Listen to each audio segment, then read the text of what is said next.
Hi there. My channel is a place where stories slowly unfold, with soothing visuals and a gentle voice, encouraging you to relax. Here, we explore the quiet rhythms of everyday life in times past, the small moments, the simple rituals, the stories that whisper beneath the grand events. Today, we'll travel back to England in the 19th century, to a time known as the Victorian Age. You will discover why the Victorians believed in so many superstitions. This isn't a tale of industrial cities or grand inventions.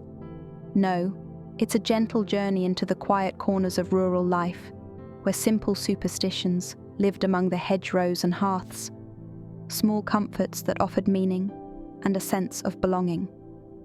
If you like this video, please like, subscribe and comment. So settle in and let the journey begin. The comfort of the horseshoe. In Victorian times, the horseshoe was more than a shoe for a horse. It was a quiet talisman shaped like the crescent moon, holding the promise of luck and protection.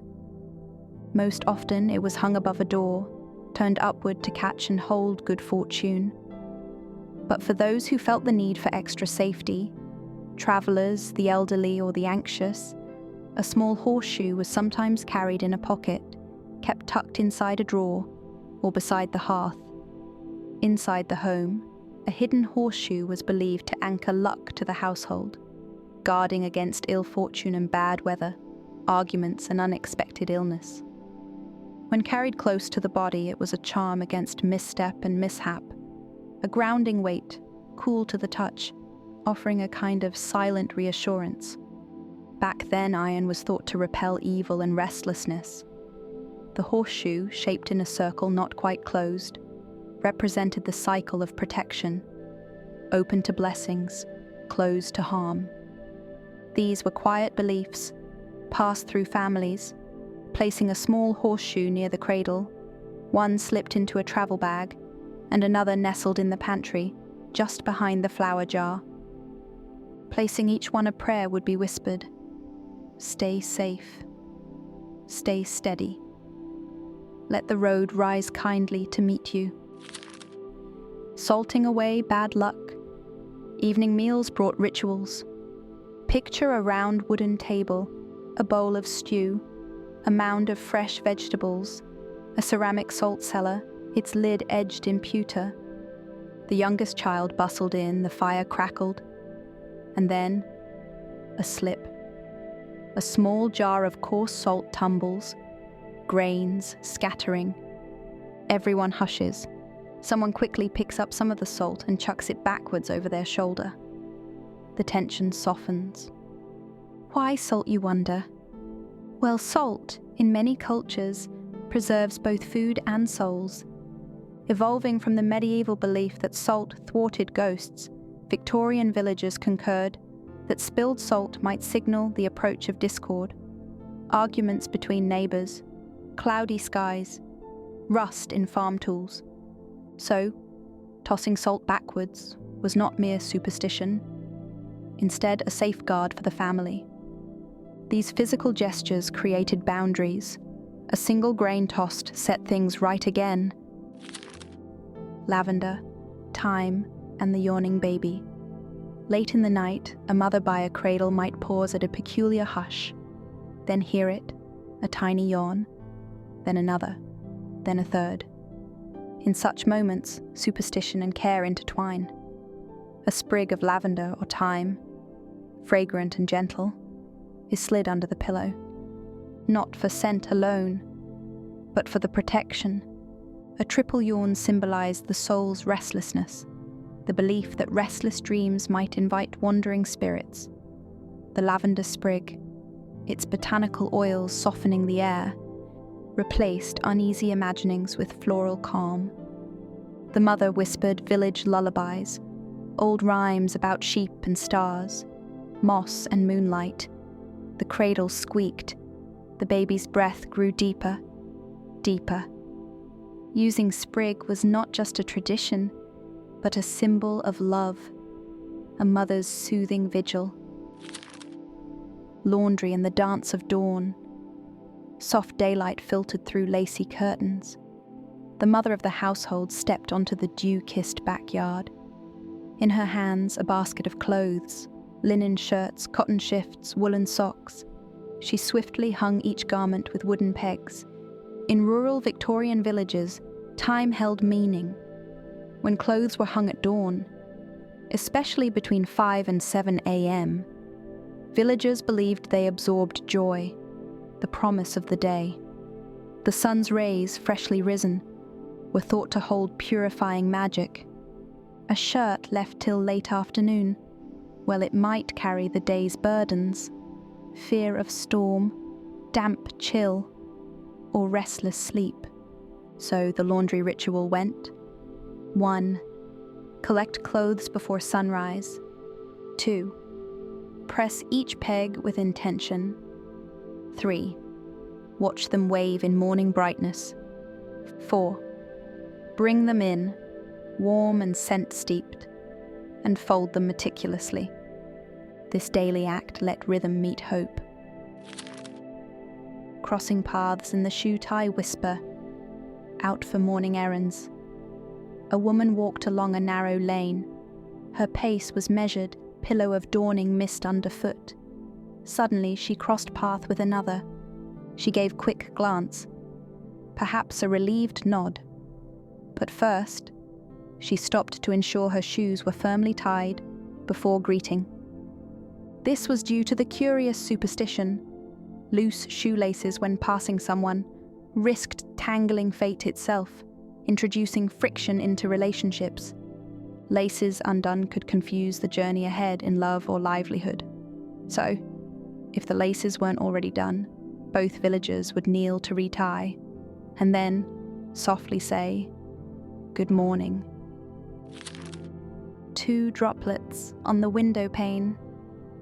In the evening, light rain tapped the window. A child pointed out with tiny finger, just 2 beads of water running down in parallel. An observer knew, when 2 droplets remained tied together down a pane, that was a good sign. It foretold calm relationships, abundant harvest, stable health. What would happen if 3 droplets ran parallel down the window? A storm might follow. 5 or more? Misfortune could ripple through the home, through sour milk, an ill horse, or even a broken wheel. So families listened to the rain and shared quiet commentary. "Mother, it's walking steady, just 2. Rest tonight feels safe." That 3rd drop fell. Better batten down the barn. Spirits of the night. In Victorian times, the moments after sunset were filled with quiet mystery and careful respect. As daylight faded, the world seemed to shift. Shadows lengthened, and the boundary between the seen and unseen grew thin. It was believed that after sunset, spirits and otherworldly beings roamed more freely, crossing quietly between their world and ours. It was a time when the air felt charged with uncertain possibility. For this reason, many Victorians took care to keep their homes well lit by candle or gaslight, to protect against wandering spirits. Doors and windows were often secured, and some whispered prayers or charms to keep darkness at bay. Walking alone after sunset was done cautiously, with eyes alert and steps measured, for the night held secrets and warnings. Yet it was also a time of reflection, a pause between day and night where hopes were whispered and the soul could rest or dream. Spinning yarn and unwinding fates. Consider the village spinner. As she fed wool into her wheel, each twist of thread carrying more than fibres, it held a quiet belief. A slick, even thread promised harmony. Knots or snapped strands felt like warning signs, a signal of unrest. Some spinners would pause with each knot. They might softly say, "Trouble's near, but be still, be calm." They might toss a pinch of salt into the flame on the hearth, or mumble a blessing into unfolding yarn.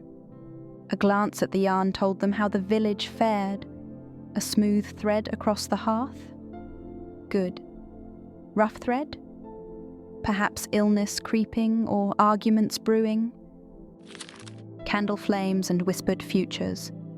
Late at night, a solitary candle burned in a dark parlor. Shadows flared as people moved in silence. They watched the flame, lean in, lean back. Was it straight? Did it flicker, dance high, stray low? A steady flame meant calm days ahead. Was it flickering? Then maybe tread carefully. A flame that sank low could warn of waning energy or waning luck. So charmed watchers would utter blessings, sometimes as simple as, "Steady flame, steady life." In a world without flick switches, candle flames became a double-edged sword of both good and bad luck. The chimney sweep's blessing. In the villages of rural Britain, where homes nestled beneath low, smoke-kissed roofs, the arrival of the chimney sweep was more than a matter of soot and safety. It resembled anticipation and hope. A sweep was not just a tradesman, he was a bearer of chance. To see one walking along the road, soot-covered and silent, was a sign of luck, particularly if the encounter happened unplanned. Children might peek through lace-draped windows and whisper to one another, "Catch the sweep's eye, your wish will come." It became common belief that brushing shoulders with a sweep, or being smiled at by one, could bless a wedding or secure a good harvest. Brides would sometimes pay extra to ensure the sweep made an appearance on their wedding day, to tap their hands with soot-stained fingers, or to stand outside the church doors for luck. The soot, though dirty to the eye, was sacred in the way it represented protection. The hearth was the soul of the home. And as the sweep climbed skyward into the flue, brushing clean the chimney walls, some would silently recite rhymes under their breath. Sweep away trouble, sweep in grace, carry our worries from this place. The rule of 3 knocks. As dusk fell and hearths glowed gold, families would gather inside their homes, bolting shutters and checking latches. But if the silence was broken by 3 knocks at the door, and no visitor stood outside, a hush would fall. In parts of Victorian countryside, it was believed that such knocks, slow, deliberate, and unanswered, were not merely the wind nor prank. They were a warning. Some said it foretold the passing of a neighbour. Others said it was a spirit calling to settle an old debt. Superstition held that one must never open the door on the 3rd knock. Instead, an elder in the home might say softly, "We see you, and we bless you. Be at peace." Then the fire would be stirred, a bit of salt tossed into it, and the family would return to their seats, a little quieter than before. But not all knocks were foreboding. 3 knocks, when done by a visitor during the daytime, especially if they paused between each tap, were thought to carry good intentions. A gentle soul, an honest trader, a neighbour bearing no ill will. So knocks, like words, carried weight. Their number, their rhythm, their silence. The crooked spoon and the unexpected guest. In households where every object had purpose and story, even a crooked spoon could hold meaning. Spoons bent by time or softened by fire were never discarded casually. To find one suddenly crooked was a sign. It meant a visitor was coming, someone unexpected, someone from far. The superstition was practical in its roots. In an age before reliable clocks or telegrams, surprise guests were common. And the spoon, touched by heat, softened by use, offered a hint, a whisper of someone nearing. Some housewives took it as an omen to bake extra bread that day. Others swept the floors twice. A polished kettle would be put on the hob, even if no name had been spoken. And more often than not, by twilight, someone would arrive, an uncle from the next village, a cousin needing rest, or a travelling vicar with stories to share. So the crooked spoon sat in the drawer, watched, and waited. Eggs, cracks, and caution On farms where chickens scratched among straw and pecked at scattered grain, eggs were not only food, they were read like signs. When an egg cracked strangely when boiling, or bled slightly at the yolk, it wasn't simply discarded. It was noted. Some said a blood spot foretold an argument in the home. Others believed a soft shell, easily broken, meant vulnerability, emotional or physical, in the coming days. Women sorting eggs might mutter short rhymes under their breath, passing good ones to the left, suspect ones to the right. Strong shell, strong day, red mark, ill way. Some households, especially in the Midlands, refused to boil an egg laid before sunrise. Those were considered sleeping eggs, not yet fully in this world. Better to bake them into bread, letting fire transmute their odd energy. The mirror covered at night. In homes where sleep came early and night stretched long, there was a quiet ritual often performed without announcement: the covering of the mirror. Before bed, mothers or grandmothers would take a dark cloth and drape it over the mirror. The reasoning, while rarely spoken aloud, was deeply ingrained. Mirrors, it was believed, could capture dreams, reflect spirits, or worse, let them out. If lightning flashed during sleep and struck the glass, it could fracture luck. If moonlight lingered too long in its reflection, it might draw energy from the sleeper's dreams. In the morning, the cloth would be drawn back slowly, the mirror checked for signs, fog, handprints, and unexplained streaks. And when there was none, they could let out a heavy sigh of relief. When the clock struck wrong, every village had its clock, be it in a parlour, a hallway, or on the old church tower, and when it chimed, villagers listened. Not just for the hour, but for the tone. If a clock chimed out of rhythm, an extra ring, or one too few, it wasn't dismissed. The belief was, a clock striking wrongly, without being tampered with, meant time itself had shifted, and something important was about to occur. Some would sit quietly recounting their day to see if they'd missed a sign. Others would light a taper, offer a quick blessing, or open a window briefly, letting in fresh air to reset the room's mood. A mistimed chime might also be read as a gentle message from someone who had passed on. A reminder, a whisper, a clock chime, after all, is a kind of voice. And in rural homes, voices were never ignored. The cat who watched the door. Cats, ever present in rural cottages, were more than companions. They were watchers.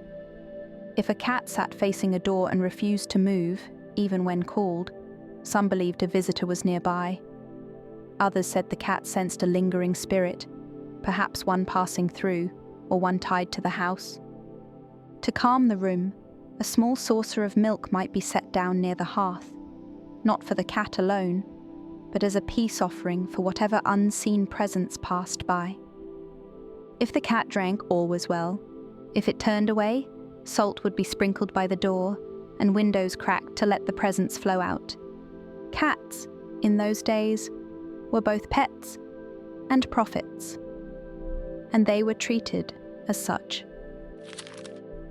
The hearth that wouldn't light.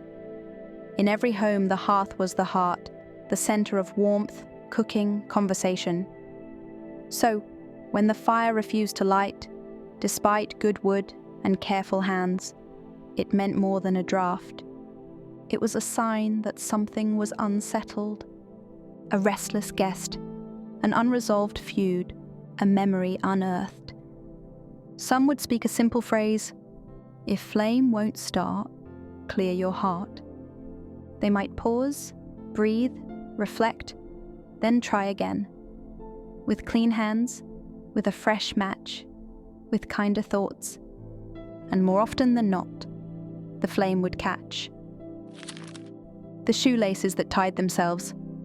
In country lanes and along hedgerow paths, the villagers of rural Britain walked great distances, between hamlets, farms, and Sunday chapels. Shoes, though humble, were cherished. They were stitched and restitched, passed down and mended more often than replaced. But if, on a particularly quiet morning, someone found their shoes mysteriously tied when they had left them loose, or one lace neatly knotted without memory of doing so, it wasn't considered an accident. It was said that a protective spirit had passed by, perhaps an ancestor, or a guardian presence. It was a soft reminder to step carefully, to tread with purpose. Mothers would tell children, "A lace tied by night is a path made right." To some, it was comfort. To others, it was a warning to be mindful of their words and deeds that day. They'd walk slower, speak softer, and listen carefully. Turning the bed to face east, in rural households, particularly among the older generation, it was considered best for the bed to face east. Not just the headboard, but the very frame, aligned gently with the rising sun. It was a quiet belief that sleep should flow in the same direction as life, from darkness into light. To face west, toward the setting sun, was seen as inviting final rest, not the rest of night, but that of life itself. Some elders insisted on shifting the bed entirely after a loved one passed, turning it eastward for peace, or westward for mourning. Others marked the corners of the bed with herbs, lavender, sage, or yarrow, especially if illness had recently struck. To lie down facing the morning was to invite new beginnings, and as the sun climbed slowly behind lace curtains, the sleepers would stir, warmed by superstition. Rain on washing day. In Victorian times, there was a curious superstition that if rain suddenly fell on your freshly laundered clothes, especially while they were drying on the line, it meant that someone, somewhere, was gossiping about you. The reason behind this superstition seemed to stem from the idea of contamination and clean clothes, a symbol of personal virtue and domestic order, being soiled again by something unexpected. Gossip, in a similar way, was thought to sully a person's good name.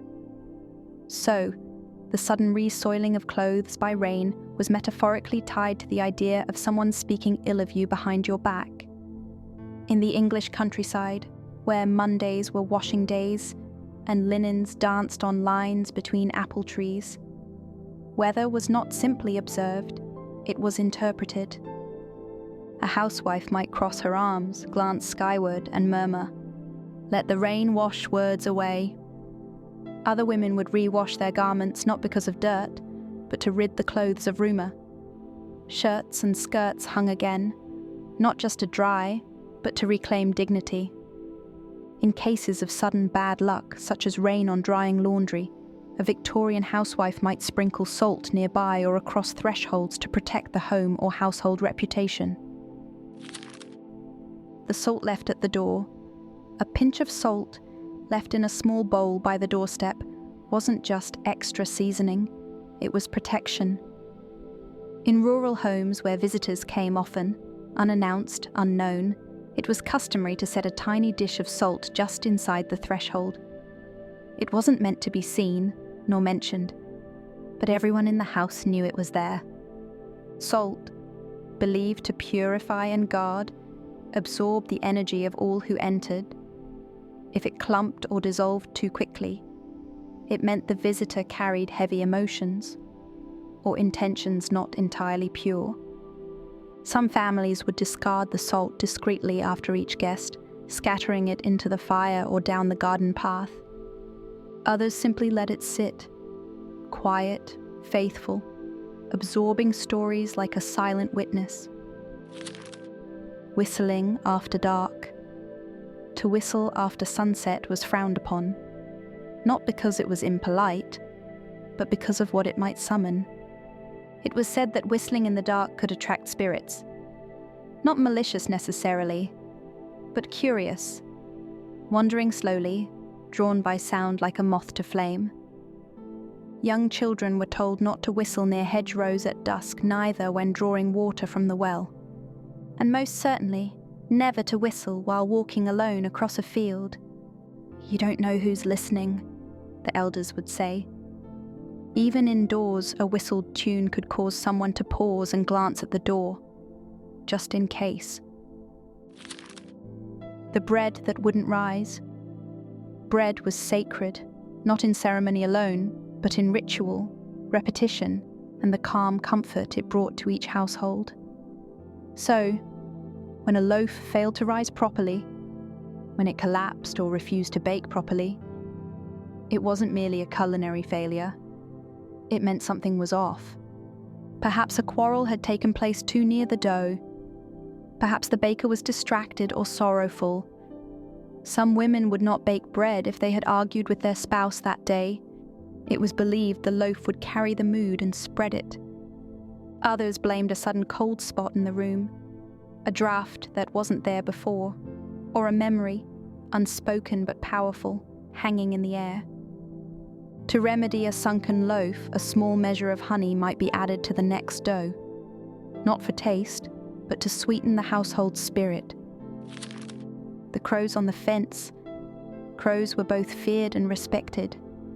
To see one on the fence outside your home, just one, was a sign to stay alert. But if two landed and remained, it was considered a message of protection. There was an old rhyme, whispered by shepherds and grandmothers alike. 1 for sorrow, 2 for mirth, 3 for a wedding, 4 for a birth. Children repeated it while counting the birds across a field. But in quieter moments, alone in the cottage window, even grown men might pause to see how many black forms gathered nearby. Were they watching, waiting, or simply resting? No one ever knew for sure. The button that came loose. In a time when clothes were repaired more often than bought, buttons carried meaning. If one came loose unexpectedly, especially from a coat or blouse worn frequently, it was interpreted as a subtle nudge. Something in life needed fastening. A promise, a task, a feeling. An abandoned button in the road was picked up, not for thrift, but for luck. Some tucked them into their pockets, giving them a soft rub when facing a hard decision. Tailors knew the superstition well. When sewing a button on, they might knot the thread 3 times instead of once, to bind the wearer's path. It was not just about holding fabric together. It was about holding things in place. The spilled milk by the door. In cottages where floors were uneven and jugs handmade, it wasn't uncommon for a bit of milk to spill, especially when carried from the pantry to the hearth. But if milk spilled near the threshold by the door, it was not swept away immediately. The belief went like this: spilled milk at the door was an offering. To the house, to the land, to any unseen guest who might be lingering, watching.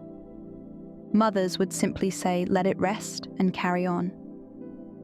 It was thought that wiping it up too quickly could offend the spirit world, deny it the small courtesy.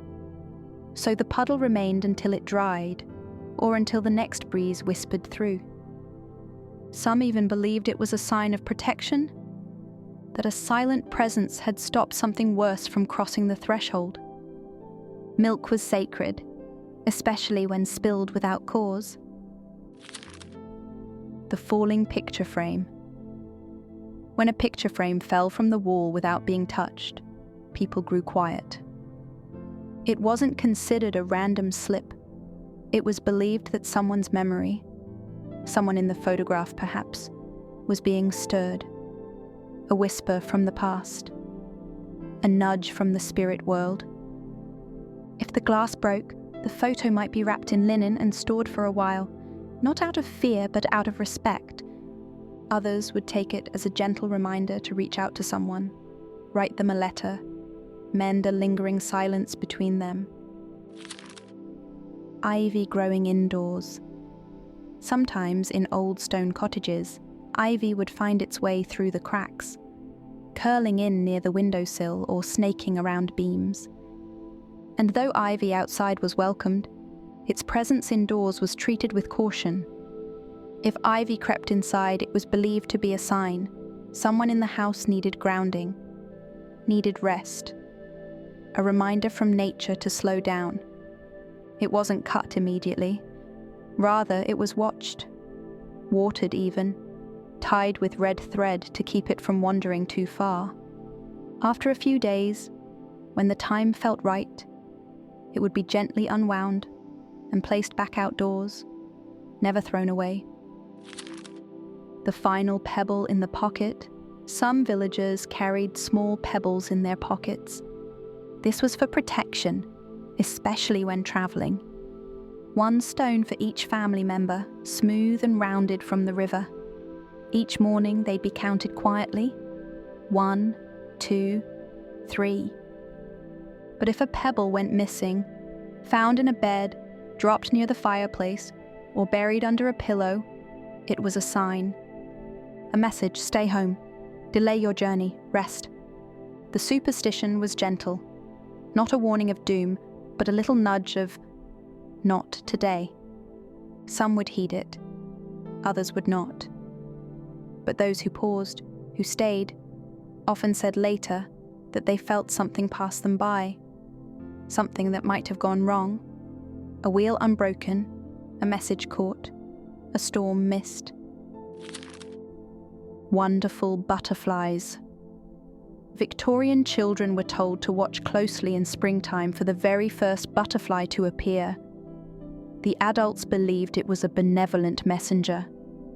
If the butterfly was white, pure and delicate, it promised a steady stream of happiness for the coming year. And if the butterfly chose to rest on you, your sleeve, or the tip of your finger, it meant a secret was heading your way. Perhaps a letter hidden beneath the door, or a hushed word from a friend or family member, something meant just for them. Many Victorians believed that butterflies carried the souls of the departed. To see a butterfly near a loved one was a sign that their spirit was close, watching over them. In some regions, if a butterfly entered a home, it was thought to bring a message from beyond, perhaps comfort or a blessing. A butterfly appearing near a courting couple was thought to bless their union. Young women hoped to see a butterfly flutter by on the day of a proposal, interpreting it as a promise of happiness. Dreaming of butterflies was a common motif in Victorian dream interpretation.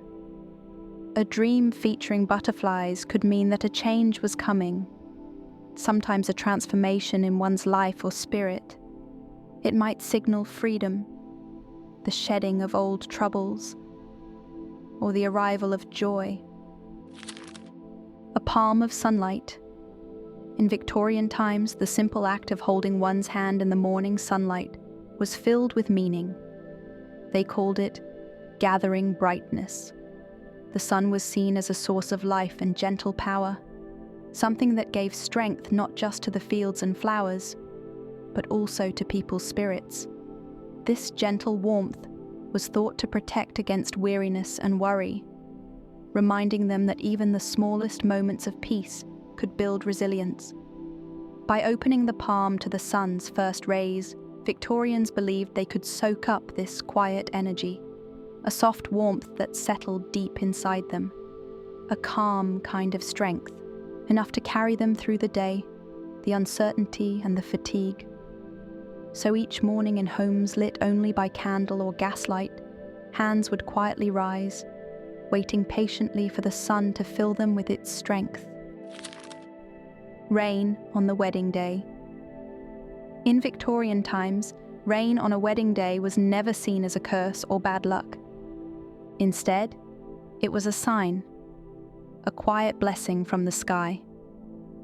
Women whispered that when the heavens wept on the bride and groom, it meant the sky was sharing in their sorrow and joy, crying its own tears so the couple wouldn't have to. Rain was thought to wash away any sadness or misfortune that might linger, cleansing the day and the new life it began. Though the bride's veil might grow heavy and the gown dampened by the downfall, the rain was a symbol of fertility, growth, and renewal.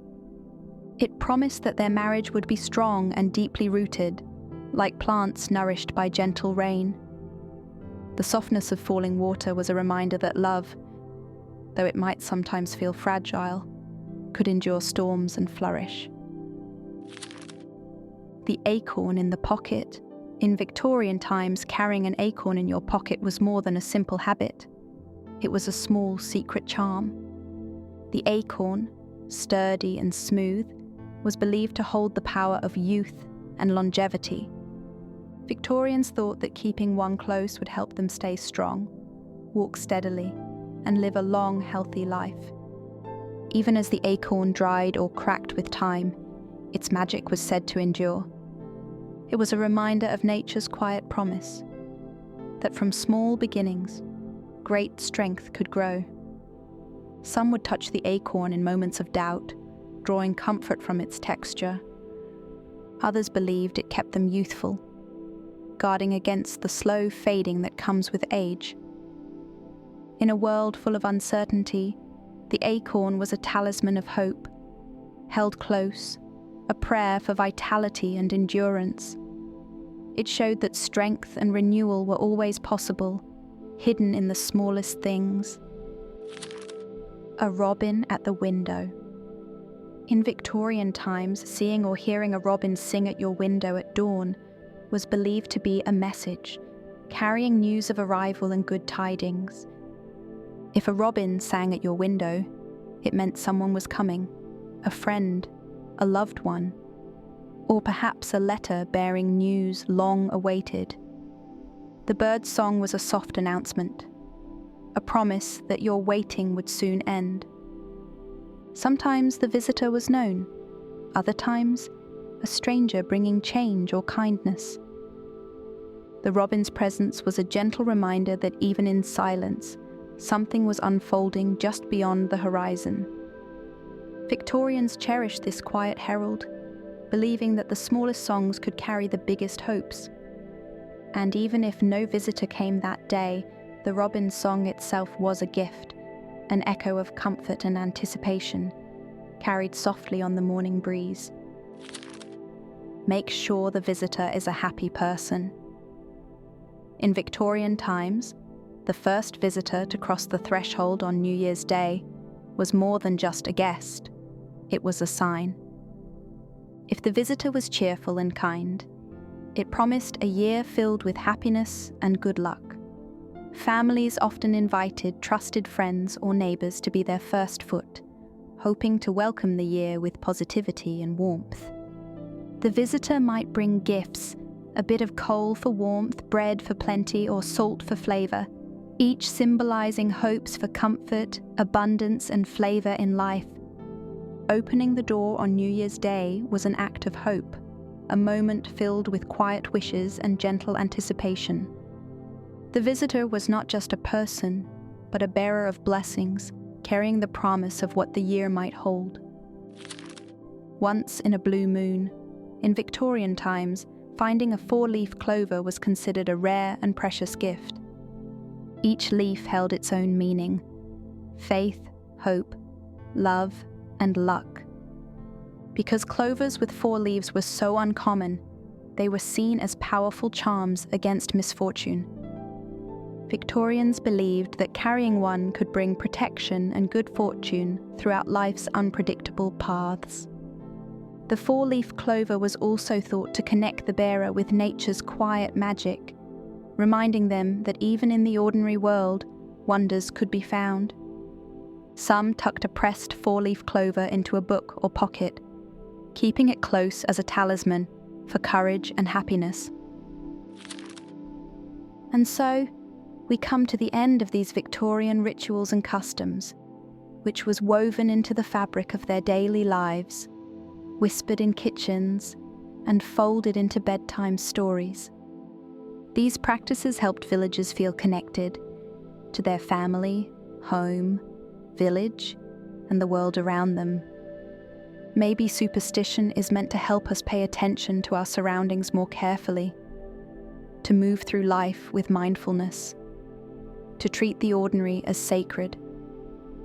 We find our humanity in our hope, our care for others, our need for gentle order.